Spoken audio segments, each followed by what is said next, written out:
A lot of people think you still need the followers, the engagement, and the likes and everything just to have authority in that field. And I'm going to explain to you why that's a logic fail. And I have an example over here. And this is an example I used in the last video as well, which is like if you're a coach who specifically teaches the next gen of web developers on how to reach a certain revenue point and you yourself already have well exceeded that point, you might be using Instagram or Facebook to find students to enroll into your program. So you might be using Instagram or Facebook to find students to enroll into your program. Now let's just look into that specific thing. So you're a coach who specifically teaches the next gen of web developers on how to reach a certain revenue point. So there's not a lot of web developers who are A, at a certain revenue point, or B, even are web developers in the first place. So you're immediately cutting out, I would say, 80% or 90%. I don't know how many web developers are there, but I'm guessing there's not a lot. 90% or 80% of the audience right away. So you're not going to go viral just because you made a reel that talks to a specific demographic or reel. Let's say you're getting followers from Bangladesh or something, or Asia, somewhere in Asia.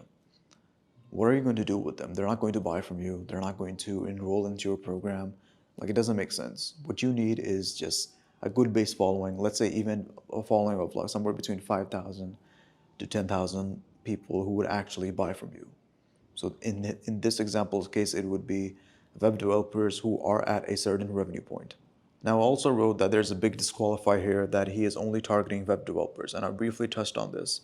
This removes a big percentage of the viewership, and then also the program requires you to spend money. Not a lot of people are willing to do that right off the bat. And in my last video, I also talked about some people view just to view content. This was from Alex Ramos's video, the 6 lessons he learned from his whole content creation journey. Some people just view content just to view content. And just to make it short, what he's talked about in the video was that he's prioritizing revenue generating metrics rather than just vanity metrics. So he did this experiment where he just switched completely to the entertainment side of things, where he was just making entertainment content and his viewership actually went up. But he noticed that his sales number tremendously went down.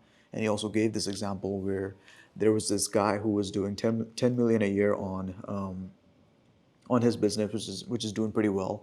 And then the topic of his content came about, and then he said that he doesn't watch his content and he doesn't watch his content anymore because it doesn't connect to him as much. So that kind of hit him deep as well, because that was his target. That is his target viewer. Like, he wants to target that specific viewer. He doesn't want the 2 million people who will never buy from him. So that is where he completely pivoted to a point where he's just doing mainly educational content and not entertainment content. And when he did that, his sales number went up tremendously. Even if you go to his page right now, you'll mainly see that he's doing education-based content only. He doesn't care about if he gets 5 million views or 2 million views. That's always a good bonus. So let's say within your industry, if you get 5 million views, that's pretty solid, and that's very difficult. That's a very difficult thing to do, by the way. So whenever you see like the Gary V's and stuff like that, like, those are pretty impressive people, and they've managed to build something that's actually pretty hard compared to someone who's like a musician, or who's someone trying to just go in the entertainment side of things, just trying to make you laugh. I'm not saying that's easy as well, but I'm just saying it's relatively easier. They're both pretty difficult, but if you had to compare, one's just slightly more difficult to do. So now back to the web developing example. So this web developers guy who wants more students to enroll into his program because he wants to sell them a service on how to reach a certain revenue point. He's going to do a coaching offer, a one-on-one offer, whatever it is. He needs those specific people to buy from him. His goal for his Instagram should be to create clips specifically talking to web developers who are already at a certain price point, so he knows that they can afford his services. And another good point was that when was the last time you watched a web developer reel? Probably never. And you don't need to see it because you're not going to buy from it. Like, why would you even see a web developer reel? So the only content, even the algorithms are getting smart enough to understand that if a web developer is only liking other web developer stuff, or is a web developer, he interacts with that kind of content, he's going to get that content. Because if somebody's using the hashtag web developer, it's just going to show him that content because that's what he's most interacting with. And these platforms understand you more than you think they understand you.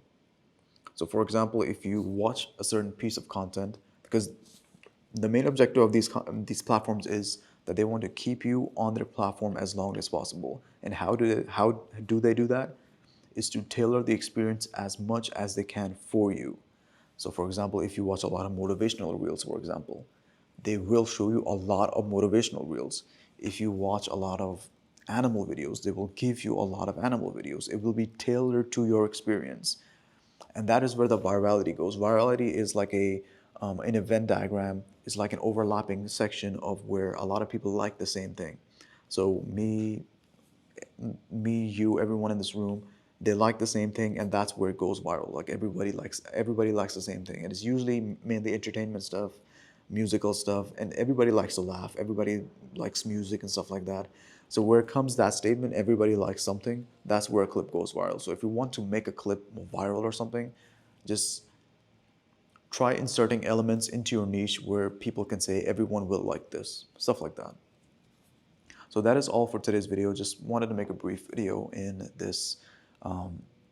It's a cool setup. I mean, it's just this mic and this camera, which kind of follows me around. It's an Osmo Pocket, if you're wondering. It's a pretty cool camera. But yeah, I do send out 5 short emails, just talking about my newsletter real quick. I do send out 5 short emails every single week.